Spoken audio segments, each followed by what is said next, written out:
ಲೋಕಸಭಾ ಚುನಾವಣೆಯಲ್ಲಿ ಬಿಜೆಪಿ ಪಾಳ್ಯಕ್ಕೆ ಮೊದಲ ಜಯ ಸಿಕ್ಕಿದೆ. ಚುನಾವಣೆಗೂ ಮುನ್ನ ಬಿಜೆಪಿ ಅಭ್ಯರ್ಥಿ ಅವಿರೋಧವಾಗಿ ಆಯ್ಕೆಯಾಗಿದ್ದಾರೆ. ಲೋಕಸಭಾ ಚುನಾವಣೆಯಲ್ಲಿ ಬಿಜೆಪಿ ಪಾಳ್ಯಕ್ಕೆ ಮೊದಲ ಜಯ ಈಗಾಗಲೇ ಸಿಕ್ಕಿದೆ. ಚುನಾವಣೆಗೂ ಮುನ್ನ ಬಿಜೆಪಿ ಅಭ್ಯರ್ಥಿ ಅವಿರೋಧವಾಗಿ ಆಯ್ಕೆಯಾಗಿದ್ದಾರೆ. ಕಣದಲ್ಲಿದ್ದ 8 ಅಭ್ಯರ್ಥಿಗಳು ಇಂದು ನಾಮಪತ್ರವನ್ನು ಹಿಂತೆಗೆದ ಪರಿಣಾಮ ಸೂರತ್ ಕೈ ಅಭ್ಯರ್ಥಿ ನಿಲೇಶ್ ಕುಂಬಾನಿ ನಾಮಪತ್ರ ತಿರಸ್ಕೃತವಾಗಿದೆ.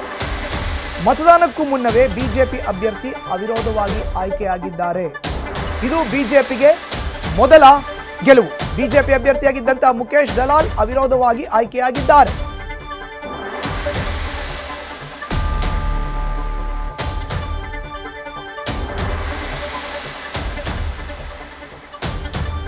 ಹೆಚ್ಚಿನ ಡೀಟೇಲ್ಸ್ ನಮ್ಮ ಪ್ರತಿನಿಧಿ ಚಂದ್ರಮೋಹನ್ ನೀಡ್ತಾರೆ. ನೇರ ಸಂಪರ್ಕಕ್ಕೆ ಜಾಯಿನ್ ಆಗಿದ್ದಾರೆ. ಚಂದ್ರಮೋಹನ್, ಲೋಕಸಭಾ ಕ್ಷೇತ್ರದ ಚುನಾವಣೆಯ ಫಲಿತಾಂಶ ಜೂನ್ 4ನೇ ತಾರೀಕು. ಆದರೆ ಬಿಜೆಪಿಗೆ ಇದು ಮೊದಲ ಜಯ. ಹೇಗಾಯಿತು ಈ ಒಂದು ಪ್ರಕ್ರಿಯೆ ಅಂತ? ಮಧುಸೂದನ್, ಈಗಾಗಲೇ ಬಿಜೆಪಿ ಪಕ್ಷ ಒಂದು ಲೋಕಸಭಾ ಕ್ಷೇತ್ರದಲ್ಲಿ ಅವಿರೋಧವಾಗಿ ಗೆಲುವನ್ನು ದಾಖಲಿಸಿದೆ. ಗುಜರಾತ್ ರಾಜ್ಯದ ಸೂರತ್ ಲೋಕಸಭಾ ಕ್ಷೇತ್ರದ ಬಿಜೆಪಿ ಅಭ್ಯರ್ಥಿಯಾಗಿರುವಂತಹ ಮುಕೇಶ್ ದಲಾಲ್ ಅವರು ಅವಿರೋಧವಾಗಿ ಲೋಕಸಭೆಗೆ ಆಯ್ಕೆಯಾಗಿದ್ದಾರೆ. ಮುಖ್ಯವಾಗಿ ನಮ್ಮ ದೇಶದಲ್ಲಿ ಲೋಕಸಭಾ ಚುನಾವಣೆಗಳಲ್ಲಿ ಈ ರೀತಿಯಾಗಿ ಯಾವುದೇ ಒಬ್ಬ ಅಭ್ಯರ್ಥಿ ಅವಿರೋಧವಾಗಿ ಆಯ್ಕೆಯಾಗೋದು ಬಹಳ ಕಷ್ಟ. ಯಾವುದೇ ಕ್ಷೇತ್ರವನ್ನು ತೆಗೆದುಕೊಂಡ್ರೂ ಕೂಡ ಅಲ್ಲಿ ತೀವ್ರವಾದಂತಹ ಫೈಟ್ ಇರುತ್ತೆ. ಅನೇಕ ಮಂದಿ ಅಭ್ಯರ್ಥಿಗಳು ಚುನಾವಣಾ ಕಣಕ್ಕಿಳಿದಿರ್ತಾರೆ. ಹೀಗಾಗಿ ಪ್ರತಿಯೊಂದು ಲೋಕಸಭಾ ಕ್ಷೇತ್ರದಲ್ಲೂ ಕೂಡ ಚುನಾವಣೆ ನಡೀಲೇಬೇಕಾದಂತಹ ಅನಿವಾರ್ಯ ಪರಿಸ್ಥಿತಿ ನಿರ್ಮಾಣ ಆಗುತ್ತೆ. ಅವಿರೋಧವಾಗಿ ಆಯ್ಕೆ ಆಗ್ತಕ್ಕಂಥದ್ದು ಕೆಲವೊಂದು ಅಪರೂಪದ ಸನ್ನಿವೇಶ ಸಂದರ್ಭಗಳಲ್ಲಿ ಮಾತ್ರನೇ. ಎಲ್ಲ ರಾಜಕೀಯ ಪಕ್ಷಗಳ ಒಪ್ಪಿಗೆಯನ್ನು ಪಡ್ಕೊಳ್ಬೇಕು, ವಿಶ್ವಾಸವನ್ನು ಪಡ್ಕೊಳ್ಬೇಕು.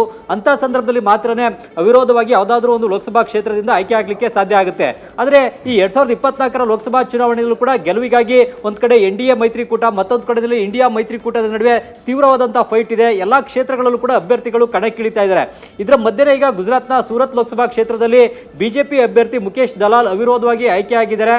ಇದಕ್ಕೆ ಕಾರಣ ಆಗಿದ್ದೇನು ಅಂತಂದ್ರೆ, ಕಾಂಗ್ರೆಸ್ನ ಅಭ್ಯರ್ಥಿ ಕೂಡ ಈ ಲೋಕಸಭಾ ಕ್ಷೇತ್ರದಲ್ಲಿ ಇದ್ರು. ಕಾಂಗ್ರೆಸ್ನ ಅಭ್ಯರ್ಥಿಯಾಗಿ ನಿಲೇಶ್ ಕುಂಬಾನಿ ಅವರು ಕೂಡ ತಮ್ಮ ನಾಮಪತ್ರವನ್ನು ಸಲ್ಲಿಸಿದ್ರು. ಅವರ ನಾಮಪತ್ರಕ್ಕೆ ಇಬ್ಬರು ಸೂಚಕರಾಗೂ ಕೂಡ ಸಹಿಯನ್ನು ಹಾಕಿದ್ರು. ಆದರೆ ಸೂಚಕರಾಗಿ ಸಹಿ ಹಾಕಿದವರು ಬಳಿಕ ತಮ್ಮ ಒಂದು ಸಹಿ ಸರಿ ನಮ್ಮ ಸಹಿ ಅಲ್ಲ, ಅದು ಬೇರೆ ಯಾರೋ ಫೋರ್ಜರಿ ಮಾಡಿದ್ದಾರೆ ಅಂತೇಳಿ ಅವರೇ ತಕರಾರನ್ನು ತೆಗೆದ್ರು. ಹೀಗಾಗಿ ಅವರ ಸಹಿ ಸರಿ ಇಲ್ಲದೆ ಇರೋ ಕಾರಣಕ್ಕಾಗಿಯೇ ಕಾಂಗ್ರೆಸ್ನ ಅಭ್ಯರ್ಥಿ ನಿಲೇಶ್ ಕುಂಬಾನಿ ಅವರ ನಾಮಪತ್ರವನ್ನು ಚುನಾವಣಾಧಿಕಾರಿ ತಿರಸ್ಕಾರವನ್ನು ಮಾಡಿದ್ರು. ಇದರಿಂದಾಗಿ ಪ್ರಬಲ ಅಭ್ಯರ್ಥಿನೇ ಅವರ ಬಿಜೆಪಿ ಅಭ್ಯರ್ಥಿ ಎದುರು ಕಣದಲ್ಲಿ ಇಲ್ದಂತಾಯಿತು. ಬಳಿಕ ಇನ್ನೂ 8 ಮಂದಿ ಪಕ್ಷೇತರ ಅಭ್ಯರ್ಥಿಗಳು ಕೂಡ ಸೂರತ್ ಕ್ಷೇತ್ರದಿಂದಲೇ ನಾಮಪತ್ರವನ್ನು ಸಲ್ಲಿಸಿದ್ರು. BSP ಅಭ್ಯರ್ಥಿ ಕೂಡ ನಾಮಪತ್ರವನ್ನು ಸಲ್ಲಿಸಿದ್ರು. ಪಕ್ಷೇತರರಾಗೂ ಕೂಡ 6-7 ಮಂದಿ ನಾಮಪತ್ರವನ್ನು ಸಲ್ಲಿಸಿದ್ರು. ಆದರೆ ಈಗ ಪಕ್ಷೇತರರಾಗಿ ಮತ್ತು BSP ಅಭ್ಯರ್ಥಿ ನಾಮಪತ್ರ ಸಲ್ಲಿಸಿದ್ರು ಎಲ್ಲರೂ ಕೂಡ ಇವತ್ತು ತಮ್ಮ ನಾಮಪತ್ರವನ್ನು ಹಿಂತೆಗೆದುಕೊಂಡಿದ್ದಾರೆ. ಹೀಗಾಗಿ ಈಗ ಸೂರತ್ ಲೋಕಸಭಾ ಕ್ಷೇತ್ರದಲ್ಲಿ ಕಣದಲ್ಲಿ ಉಳಿದಿದ್ದು ಬಿಜೆಪಿ ಅಭ್ಯರ್ಥಿ ಮುಕೇಶ್ ದಲಾಲ್ ಮಾತ್ರ. ಹೀಗಾಗಿ ಈಗ ಮುಕೇಶ್ ದಲಾಲ್ ಅವರನ್ನ ಅವಿರೋಧವಾಗಿ ಆಯ್ಕೆಯಾಗಿದ್ದಾರೆ ಅಂತೇಳಿ ಚುನಾವಣಾಧಿಕಾರಿ ಘೋಷಣೆ ಮಾಡುವಂಥದ್ದು ಮಾತ್ರ ಬಾಕಿ ಇದೆ. ಈಗಾಗಲೇ ಗುಜರಾತ್ನ ಬಿಜೆಪಿ ಘಟಕದ ಅಧ್ಯಕ್ಷ CR ಪಾಟೀಲ್ ಅವರು ಕೂಡ ಇದರ ಬಗ್ಗೆ ಟ್ವೀಟ್ ಅನ್ನು ಮಾಡಿದ್ದಾರೆ.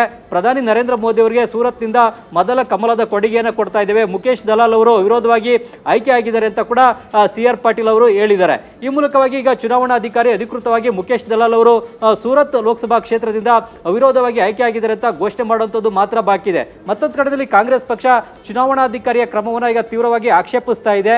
ಈಗ ಸೂಚಕರ ಸರಿ ಇಲ್ಲ ಅಂತ ಅಂದ್ರೆ ಅದನ್ನ ಹ್ಯಾಂಡ್ ರೈಟಿಂಗ್ ಎಕ್ಸ್ಪರ್ಟ್ಗಳ ಮೂಲಕ ಚುನಾವಣಾಧಿಕಾರಿ ಅದನ್ನ ಕನ್ಫರ್ಮ್ ಮಾಡ್ಕೊಳ್ಬೇಕಾಗಿತ್ತು. ಕನ್ಫರ್ಮ್ ಮಾಡ್ಕೊಳ್ದೇ ಈ ರೀತಿಯಾಗಿ ಸೂಚಕರ ಸರಿ ಇಲ್ಲ ಅನ್ನೋ ಕಾರಣಕ್ಕಾಗಿಯೇ ನಾಮಪತ್ರ ತಿರಸ್ಕಾರ ಮಾಡಿರುವಂಥದ್ದು ಸರಿಯಲ್ಲ. ಇದರ ವಿರುದ್ಧ ನಾವು ಹೈಕೋರ್ಟ್ ಮೆಟ್ಟಿಲೇ ಇರ್ತೇವೆ ಅಂತೇಳಿ ಈಗ ಕಾಂಗ್ರೆಸ್ನ ನಾಯಕರು ಕೂಡ ಹೇಳ್ತಾ ಇದ್ದಾರೆ. ಆದರೆ ಈಗ ಕಾಂಗ್ರೆಸ್ ಹೈಕೋರ್ಟ್ಗೆ ಹೋಗ್ಬೋದು. ಆದರೆ ಈಗ ಬಿಜೆಪಿ ಅಭ್ಯರ್ಥಿನ ಅವಿರೋಧವಾಗಿ ಆಯ್ಕೆ ಆಗಿದ್ದಾರೆ ಅಂತೇಳಿ ಚುನಾವಣಾಧಿಕಾರಿ ಕೂಡ ಈಗ ಘೋಷಣೆ ಮಾಡುವಂಥದ್ದು ನಿಶ್ಚಿತ ಆಗಿದೆ. ಹೀಗಾಗಿ ಈಗ 2024ರ ಲೋಕಸಭಾ ಚುನಾವಣೆಯಲ್ಲಿ ಚುನಾವಣಾ ಫಲಿತಾಂಶ ಬರುವ ಜೂನ್ 4ಕ್ಕಿಂತ ಮುಂಚಿತವಾಗಿಯೇ ಈಗ ಸೂರತ್ ಕ್ಷೇತ್ರದಲ್ಲಿ ಕಾಂಗ್ರೆಸ್ನ ಅಭ್ಯರ್ಥಿ ಅವಿರೋಧವಾಗಿ ಲೋಕಸಭೆಗೆ ಆಯ್ಕೆಯಾಗಿದ್ದಾರೆ. ಮಧುಸೂದನ್, ಧನ್ಯವಾದ ಚಂದ್ರಮೋಹನ್ ನಿಮ್ಮ ಮಾಹಿತಿಗೆ. ನ್ಯೂಸ್ ಫಸ್ಟ್ ನಿರ್ಭೀತಿಯಿಂದ ನಿಮ್ಮ ಪರವಾಗಿ.